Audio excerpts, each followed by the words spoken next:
Hey, what's going on, everybody? Hoobie186 back again with another video. Um, I'm sure you guys have heard a couple days ago. Twitter went ablaze regarding Phil Spencer getting a response from some fanboy. I mean, most of you guys know who he is. I'm not gonna mention his name. Um, there's a bunch of talk about Quantrum Break going to PC. Now, I'm not gonna talk about necessarily the obvious fanboy reaction. We all know what the deal is. These guys are ass hurt that they lose more ammo in their fake console war that they're losing, by the way. And it is what it is. I'm not gonna talk about that. Now, if you're interested in seeing the actual news about the actual game itself, I'll link a couple of videos in the description. I'm sure you guys have seen them. A couple good Xbox gamers. I'll link some of their videos. On Twitter. I'll link them here in the description below. If you're interested in the game, I'm 50-50 on it. I don't know. Like I have all the respect in the world for Remedy. Obviously Alan Wake is a highly regarded, critically acclaimed game. So and obviously those are the same people behind Max Payne. So I believe they're a very good studio, and I think Quantum Break, I think can be a good game. I just don't know if it's for me. So it is what it is. I'll keep an eye out. I'll keep an eye out for it. But if you're interested, I'll have the link below, and I'll link the videos on my Twitter if you actually want news on the game. And before I get to the main topic, I want to address two things. 2 points that I wanted to address.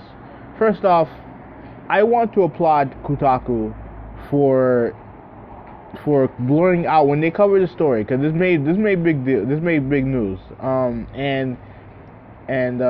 want to applaud Kotaku for blurring out his name, the fanboy's name, on their news story when they showed the caption. I want to applaud them. There's other websites who showed off the name, and it is what it is. Nothing, it is what it is. But I want to applaud Kotaku, and hopefully, whenever a story breaks out like this, where there's trolls who are out there either harassing devs or doing other stuff like death threats and all the other garbage that you see from fanboys. I want them to not give these losers the acknowledgement that they seek. And I definitely want to give Kotaku that the props for that. The other thing I wanted to talk about is this notion that Microsoft lied to the Xbox gamers. Now, I'm trying to figure out, like, okay, let's say, for example, if I'm talking to someone and they tell me one thing, right? Something that's benign, it's not something that would affect me at all.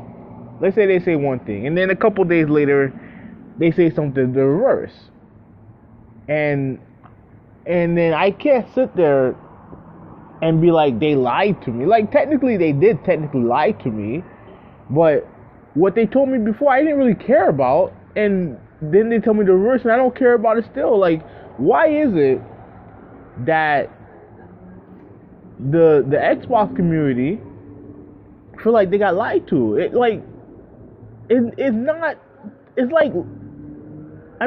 being lied to about something that don't matter. Like, you're still going to get the game regardless. Like so it's coming out on PC. Like, what's the big deal? And for some people, they say the big deal is that the PC gamers seem to be getting all the benefits of Xbox Live without paying for it. And that's what I wanted to talk about. That's the main topic that I want to talk about today. Now, here's the deal.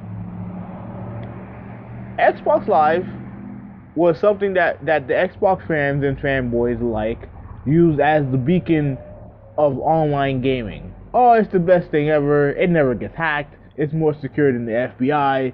All this stuff. They praise Xbox Live up and down, all day long. Every time PSN goes down, it's always, PSN's down again. Oh, Xbox Live for the win, and all the other stuff. Right?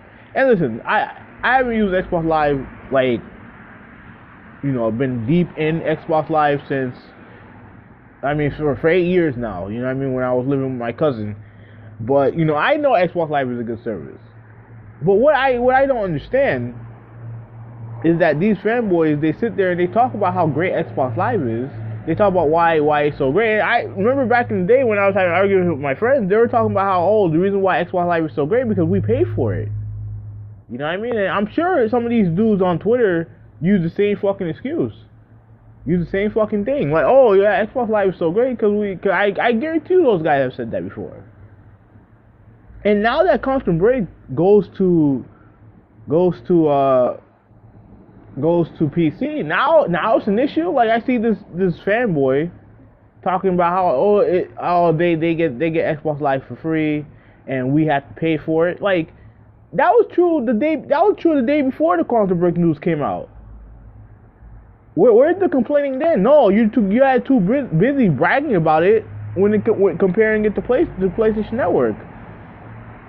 Why is it that a game going on PC had to become this rise up campaign to be like, oh well, we shouldn't be paying for Xbox Live? That should have been something that should have been said years ago. That's something that should have been done years ago. But yet we have these dudes going around complaining, saying that, oh well, it had nothing to do with the game going to PC. It has everything to do with the game going to PC. Because if that doesn't happen, none of this happens. None of this happens. If the game's not announced for PC, you don't get the fanboys crying or complaining and going to Phil Spencer harassing that dude. Like, none of this happens. So cry me a river with that bullshit about, oh, we're not upset that the game's going to PC. You fuckers are upset that the game's going to PC for multiple reasons. For one exclusive that you guys lose, which is fucking stupid. Which the fact that you guys even give two shits about that is fucking stupid. And secondly, it is an issue. Like, it is a problem. It is something that Microsoft has to, at some point, is gonna have to address head on. The fact that the game, that people get to have Xbox Live for free on PC is an issue. But the thing that I don't understand is but for them, it's an issue when the game's going to PC. Like, it wasn't an issue before then. Like, I don't get it. You can't have your cake and eat it too. You can't sit there and brag about Xbox Live and then bitch that you have to pay for it. It don't make no sense. That's like me bitching about paying for PlayStation Plus, and while gloating about all the games I got for free for it. Like, it don't make no sense, people. Don't make no sense. It simply don't make sense. And they took an announcement that was supposed to be just really the start of hyping the game, and for at least for a couple of days they hijacked it into their into like basically crying about their little stupid console war. That's what happened. So I don't know. That's pretty much. I think that's pretty much it for the video. It is what it is. If you guys like it, let me know. If you don't, let me know as well. If you disagree with me, it's all good, man. So anyways, who's 186? I'm out.